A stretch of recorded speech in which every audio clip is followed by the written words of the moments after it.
You're listening to the Valley Current.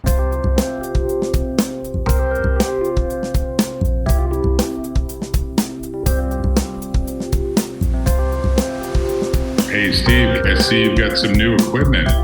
I do. You're getting your last bit of deductions lined up for 2023, right? Yeah, spend it or you lose it, right? I can't believe it. Are you on there now? Are you on your treadmill now? I am. I'm messing with the elevated desk right now. Wow, this is quite a setup, right? It goes up to about 45 inches in height. And as my desk lowers, you can see my shrinking abdomen. So are you planning on working while working out at the same time? Is that what you're doing? I am not sure yet. It's brand new. Wow, so this is a Christmas gift, right? To myself, yeah. This is too distracting. Let me, there. So I'll show it on the screen because I guess this is where the world is going. You actually can have a treadmill with a walking pad with a 2.5 horsepower electric motor and with a desk in front of it, right? It has a 300-pound capacity. Wow. It's gotten pretty high ratings too. Indeed. The whole kit and caboodle was under $400, including shipping and tax. The desk adds some money to it because the actual treadmill is less expensive, right? It says $145. That's right. The desk is only $120, but add $60 of shipping and tax, and it starts to get up there. But you actually have your computer on your desk and the whole 9 yards? I do. Wow. I'm not sure if this is quite. Well, no, it's not. So I can't really give you a picture of the setup. But the pictures on Amazon that you've got up on the screen are pretty accurate. Wow, I don't think I've ever seen anything that inexpensive for a piece of tax-deductible equipment, right? Because you're actually getting work done while you're doing it. It is. And so, yeah, and yes, the pricing is just great. I did some research to find stuff that was high rated, and so far it seems to work. Wow, so you can get maybe 10,000 steps in this way, right? That's the plan. So let me just ask you, just generally speaking, do you try to recommend to your clients at year end that they spend as much money as they can spend on their equipment and the like? I mean, this looks like a more advanced version. This one's got a different kind of desk to it. FYC, I guess, is the second product that's out here, right? You know, I'm not sure I'd recommend buying things that are useless or unnecessary. But if you're going to buy it next quarter, why wait? Deduct it this year and not next year. Right. I mean, if there's business equipment or other stuff that you're really going to use, then it makes sense to make the charge, even though the credit card gets paid next year. The fact that you've bought it this year counts, right? It does. And, you know, our health is so important that it might be worth spending a few $100. I mean, it's a much more reasonable deduction than some of the other stuff that's out there because there's a lot of other stuff that gets sold this time of year, right? We talked about that. Yeah, there's people out there buying 6,000-pound vehicles that may not really be necessary. Right, but those get like an immediate deduction as well, right? Don't they? There's several prongs to the $6,000 vehicle deduction. If it's an electric vehicle, there may be state benefits and credits. A lot of the federal benefits are already exhausted. It depends on the manufacturer. Oh, like a Tesla Model X? A Tesla Model X, absolutely. Wow, because they're probably not going to make many more of those. It seems like they don't sell very many, but they're great trucks. I mean, it's a big truck, right? It's pretty heavy. It's over 6,000 pounds. At that 6,000 pounds, the depreciation, the accelerated depreciation becomes a big benefit. Last year in 2022, you were able to take 100% accelerated depreciation. For 23, it's slightly less than 100%. You can't immediately accelerate the entire value of the vehicle. That's like $120,000 truck, right? You can still get a big chunk. I think that it's a little bit less for the Tesla. I think it's under 100,000, but I don't have an exact number. And it probably depends on what features you get too. So one of the subjects I thought we should spend a little bit of time on, because people are confused about this, is that you see these solicitations by various people saying, well, if you have a capital gain, maybe the right thing to do is to move it into an opportunity zone. And they literally have set up pre-created bank accounts that allow you to move proceeds into an operating fund or an opportunity zone fund that has been self-created already. Like all the paperwork is done. I don't know what they're charging for all the paperwork, but literally the way they promote it, and I'm not going to name any specific names because I think there's lots of players that are doing this. Their view is, we'll figure out where to invest the money next year, but let's get it into the fund this year. And then you'll have your own little opportunity zone fund that of course has to find an opportunity zone investment to make it all work, if it does work at all. But it seems as though it's a little bit like what used to happen years ago with these oil and gas deals. I don't know if you remember the history of those, where there were all these credits that people would get. But you've had some views on this stuff for a number of years, right? On some of these quote unquote. Each of these specialized tax opportunities comes with complexity and risk. And I have not had time to dive into the details of all possible tax partnership opportunities. A lot of times the deal is structured as a purchase of a partnership interest with a fiscal year that's a non-calendar year. And that way, the decision to purchase can be made near the October 15th tax date.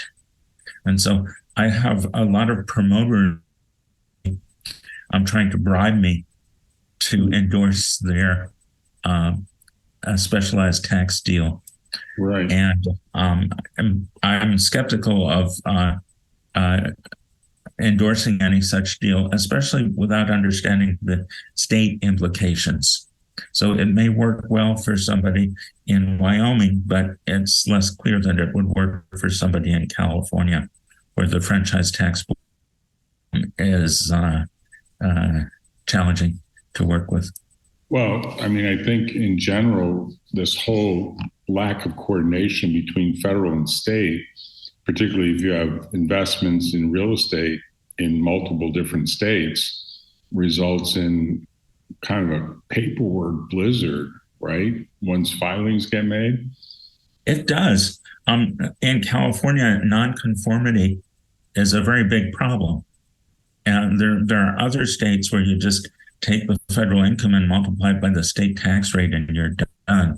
But here in California, depreciation is completely different. And many other things have been approved for federal purposes, but the California tax authorities have not conformed to the federal rules. And do you think it's because the state actually has some real policy reasons, or is it just because, they just do things differently? Yes, it is a combination of those.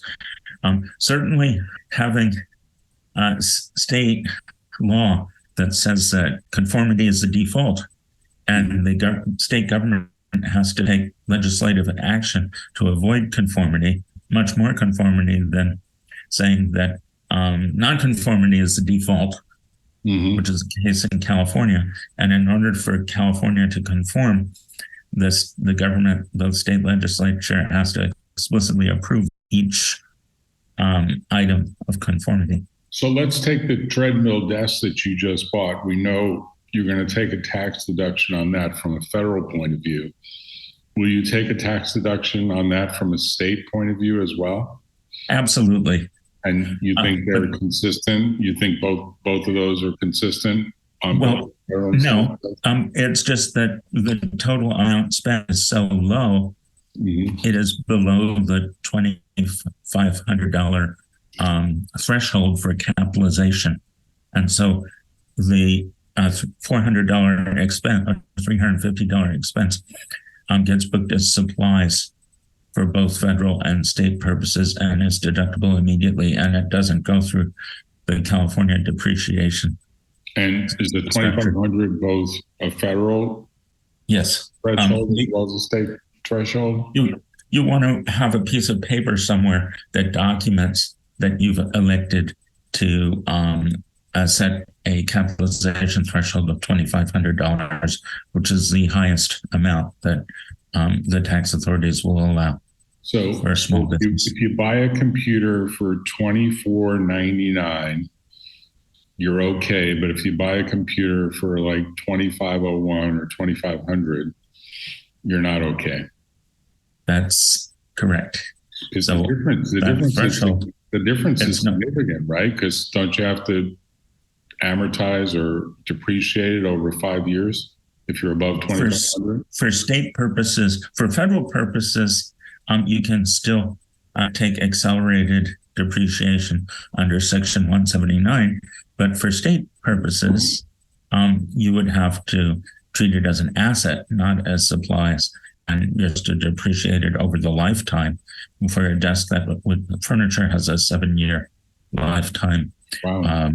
Equipment like a laptop has a 5-year lifetime, and then computer software has a 3-year straight line depreciation system. So if you buy a computer for $24.99 and a printer for $500 and a big screen, add-on screen for another $500, those are all okay because no one item goes above $2,500, or they all get batched together? Yeah, that would be okay because each item is under the threshold. Wow, that's interesting, because I would think people would want to be careful not to get like the highest performing computer if you can avoid it somehow, right? Because you're going to get a much different tax treatment, right? Because so computers are like yes and no. So the highest threshold of California tax is about 12 or 13%. So on $2,500, you're only looking at $300 that you would have to defer. Mm-hmm. And then now, if you want to add a new level of excitement, we can talk about research expenses. And so anything that is research expense has to be amortized over 5 years if it's a domestic research expense. And that started last year. That it used to be you could just deduct research expenses immediately, and you'd even get a research tax credit, which is dollars in your pocket for research and development activities for developing a new product or service. Last year, they decided to penalize research by making those expenses no longer immediately deductible, but amortized over 5 years for domestic research, 15 years for overseas research. So if a law firm hires, say, an overseas software group to program some new client portal, that's viewed as research? That kind of application is viewed as research as opposed to expense for programming? I'm slightly skeptical of that as a research expense.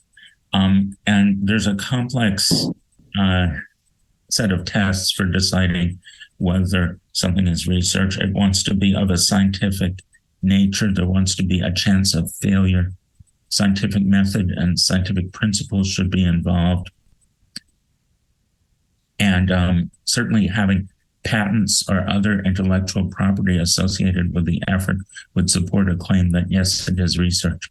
But it used to be that research was encouraged, and now there's competing benefits and disincentives. This Section 174 amortization of research, again, is brand new. It just started last year. To some extent, I think that as a country, we're shooting ourselves in the foot by penalizing research activity. Did this occur under the Biden administration, or did it occur under the Trump administration? So I believe it was planned as of the Trump administration under the TCJA, but it only came into effect now under the Biden administration. But I'm slightly fuzzy as to that. So I would not swear that it was created by Trump and not Biden, but I think that that's the likelihood. A lot of law firms are investing pretty significant dollars building out AI applications. I don't know if that's really research or not, but they're probably just treating it like it's an outside service provider consultant that is doing stuff that they just expense, just the way they expense most other things, right? Yes, there's much more complexity than I'm able to communicate it in a brief conversation. The criteria for what is research and what is not research, they made it different under Section 174 from under the research tax credit. So you could raise an argument that that yes, it is research for the research tax credit, but that it's not research for the amortization section 174. When Congress was trying to shove TCJA into production, they had a really big struggle trying to balance the budget and to show that it was revenue neutral. And so they made a lot of complexity and compromise to try and make that happen. And I'm still not sure we fully understand the ramifications of this research amortization or the consequences of this research amortization. Now, going back to your treadmill for a second, if you were to buy that on Amazon on December 31, but it doesn't get delivered until January, is it still viewed as deductible in 2023? So if it's for your business, which is on an accrual basis, then yes, it's probably deductible in 2023. If you're a tax basis cash payer, then you want to make sure that the payment happens before December 31st. Well, the payment would be on a credit card, right? And the credit card wouldn't get paid, but I guess technically you're liable for it on the day of the transaction or maybe the day of the shipment. I think they bill you almost. That's right. When you transfer a debt onto your credit card, that has no effect for tax purposes because you're exchanging an asset for a liability, and it doesn't hit your income statement. Mm-hmm. It's not an expense. So the expense was when you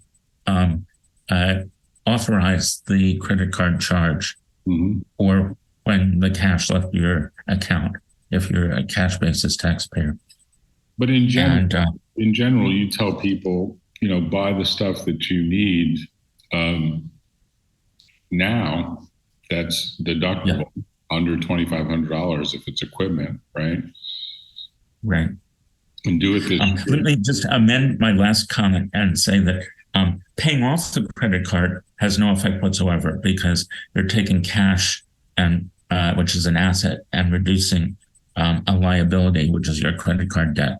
Right. Where what does hit your income statement as an expense is when you authorize the charge to your credit card. Right. And that's considered a purchase, and even for cash basis taxpayers. And yes, it's interesting that you didn't actually pay any cash, but it's still treated as if you did. But let's take a different question, which is if you buy a ticket for an airline trip in 2024, but you pay for it, and it's a business trip. You know you're going to go to a certain business event, let's say in February or January of next year, but you buy the ticket before December 31. The credit card gets billed by American Airlines, United Airlines. Is that considered an expense in 2023 if you're a business?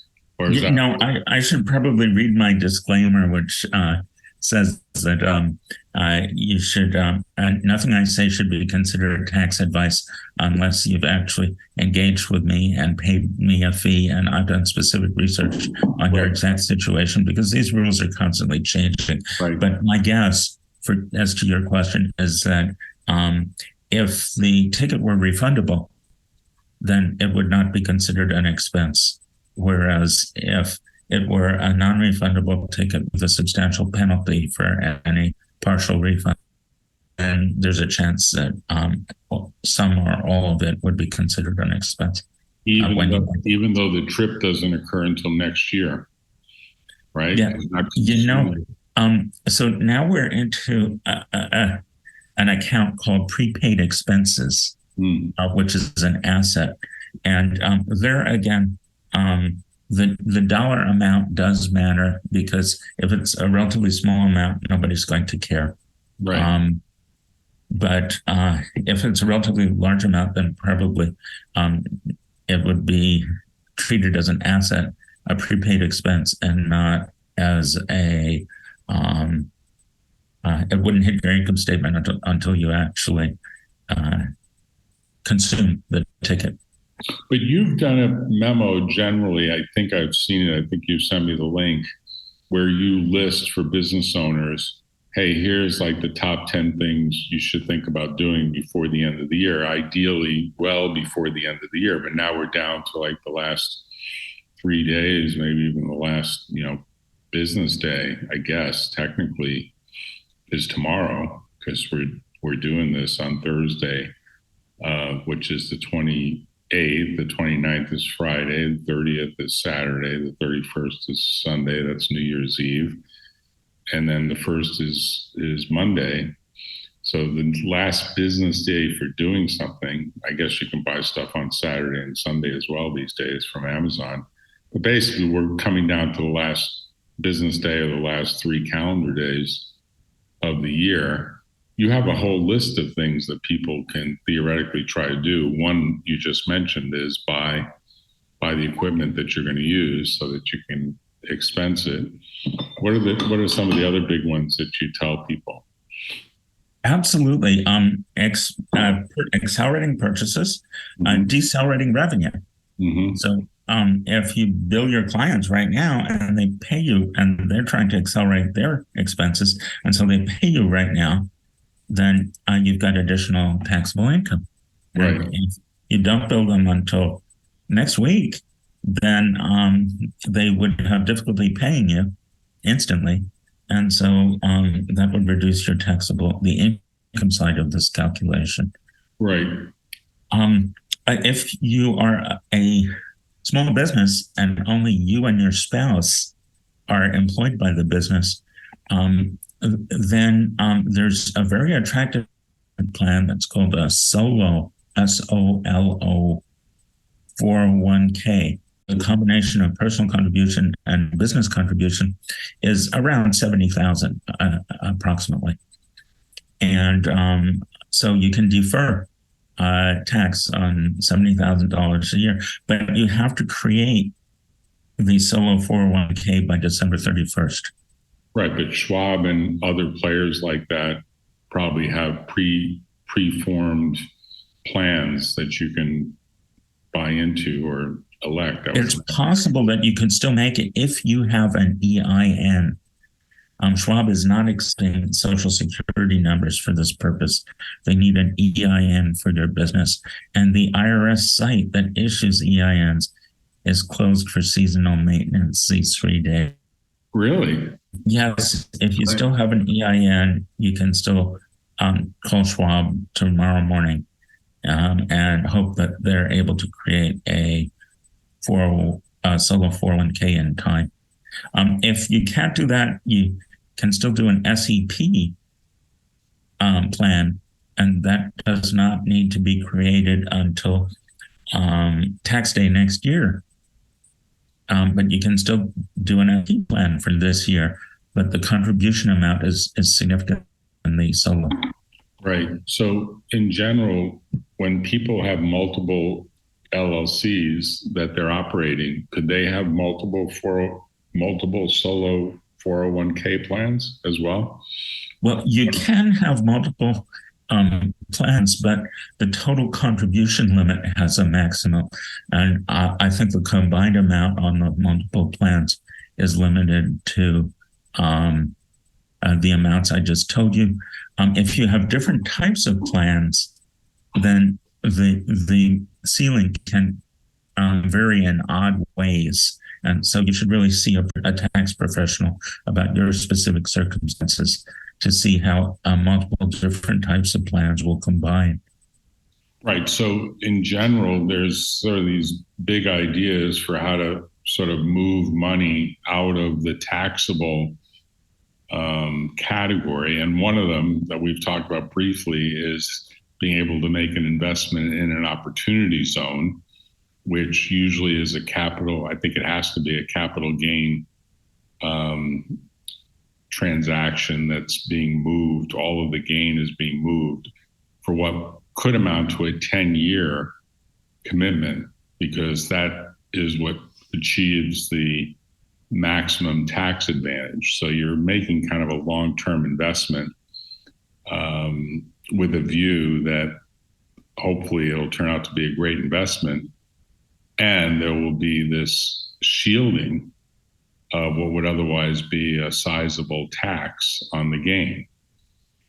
And it seems as though there's been an explosion of the number of people that are doing opportunity zone activities, including even in San Jose, California, right? Because they're building all sorts of stuff down there using opportunity zone funds. Indeed. And the real question is, will there continue to be a market for whatever is being built? Because it's like being built presumably to yield a return in 10 years. So they've got to get the construction done. They got to have chosen the right site. They have to stay within budget and on time. And eventually they have to be able to lease property, whether it's rental property for business or maybe a combination business and residence. And they have to actually produce an outcome that will succeed. So it's quite a series of things that have to happen over a lengthy period of time. But presumably it's like another alternative to what would otherwise be a pension fund, right? Would otherwise be a long-term pension. It is potentially. Indeed. There's also things that can be done with insurance. And there's other things that can be done. There's other tax opportunities out there. And again, I encourage anybody considering opportunities to do a lot of due diligence, not just on the federal consequences, but also the state consequences. Right. Steve, the last subject which you mentioned, which I think was a good one, it deserves its own separate discussion, but let's just mention it, is the U.S. Supreme Court has at least one and maybe several cases that are challenging what's called the Chevron doctrine, which is all about what sort of power do administrative agencies have to issue regulations that become binding without really any sort of congressional insight or congressional input. It's really a delegation to some degree by Congress of the nitty-gritty. And you made the point that if the Chevron doctrine gets shot down, which has traditionally been a deference to the decisions that these administrative agencies make, then the entire body of IRS regulations will come under challenge based on the view that they were all created essentially by an administrative agency called the Internal Revenue Service, right?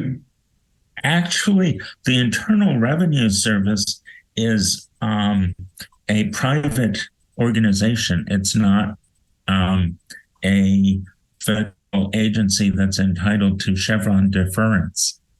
And in fact, I didn't know that. Many lawyers do not know this. I had one attorney, I still have one attorney client who wanted to deduct her vitamins. And she said, hey, I found this IRS publication that says my vitamins are deductible. I ended up disagreeing with her. And so I sent her a research summary showing every case that's hit the tax court on the deductibility of vitamins. And unless you have a doctor's letter telling you to take that vitamin, then it's called a prescription and it's deductible. But without that doctor's letter, the taxpayer always loses. 100% of the cases are lost by the taxpayer. And she said, what about this IRS publication? And I showed her the rule that says that reliance on an IRS publication is not considered reasonable cause. Wow. For having an error in your taxes. If you get your doctor to say, I really want you to take, and then he lists a whole bunch of over-the-counter stuff, red rice yeast and aspirin and a whole list of stuff that adds up, just pretend it adds up to like $100 a month worth of vitamins, or nowadays I think they're calling them molecules, your enhancement molecules, whatever they are. That makes it deductible. It's not really a prescription drug. It's just a recommendation by a doctor that, they'll write down whatever it is that you want to do, right? The answer is sort of, if the doctor gives you a signed piece of paper from an MD that you're supposed to be taking these things, and they exceed the 7.5% AGI floor on deducting, they combine with other medical expenses to exceed that 7.5% floor, and you itemize. Back to the issue at hand, the Treasury Department is a federal agency and is entitled to Chevron deference. So, and there's hundreds of thousands of pages of Treasury regulations making the tax implementation work. They explain all the gray areas in the tax code. And without those hundreds of thousands of Treasury pages of Treasury regulations, I think tax would have a very difficult time finding definitive answers. It would depend upon what state you live, on what federal circuit you are part of. And it would depend on the case law in that circuit. And suddenly, any question people come to me with, my answer would be maybe. It already usually is maybe or it depends, but the failure of Chevron would cause nearly all questions to be answered with maybe or it depends. Tell me more. So you have to wonder if the Supreme Court is really understanding all the implications of some of these broad attacks that are being made, because it could really create some havoc for regulations or the effect of regulations that really are not even in front of the Supreme Court, right? Absolutely. It's a huge risk. I hope they understand the tax implications of invalidating or all those Treasury regulations not authoritative. Right. Because to some degree, I think the big issue is there's a sense that maybe Washington, D.C. in general has become too big of a bureaucracy, right? What really started out as was supposed to be a very small federal government. That was the original concept that the founders had in mind. They didn't really have in mind this idea that we would be beholden to a much bigger federal government. Well, 100 years ago, there was no income tax. Right. Maybe 120 years ago, there was no income tax. Right. So we're definitely in interesting times. Speaking of which, did you hear about the Maine decision. They've become the second state to Right. remove Trump from the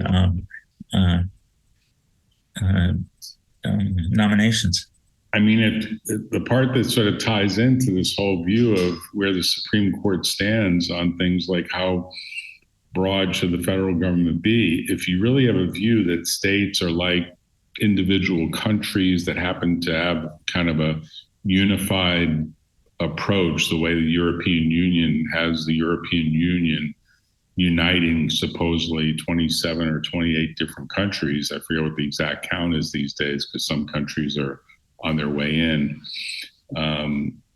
In the US, if all 50 states are viewed like 50 separate little countries, then I think the Supreme Court could theoretically say, you know, whatever that state wants to do with a ballot decision is up to that state, and the candidate just suffers as a result. It's the opposite of the way we always thought of federal elections every 4 years for a president should be based on some unified view of how it's supposed to work. But if states are essentially saying you can't be on the ballot, then presumably there's no votes that are going to make a difference.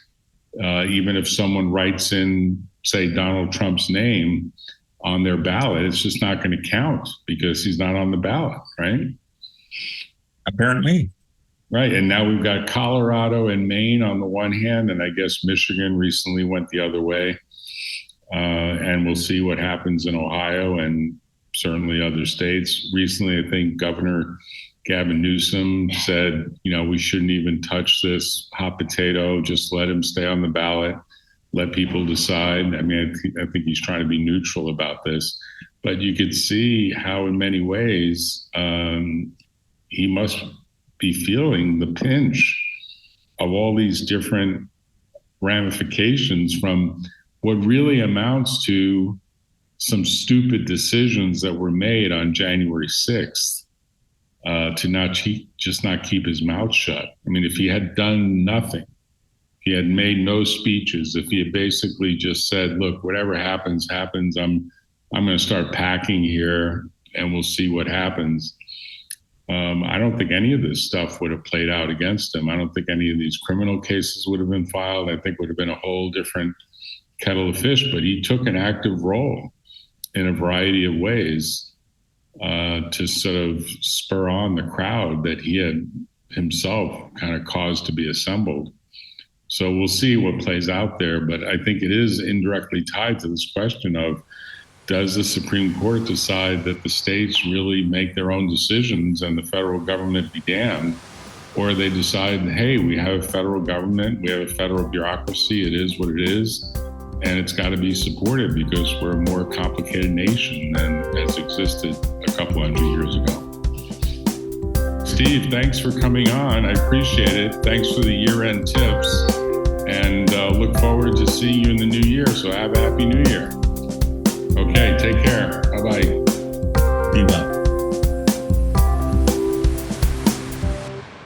Tune in next time on The Valley Current.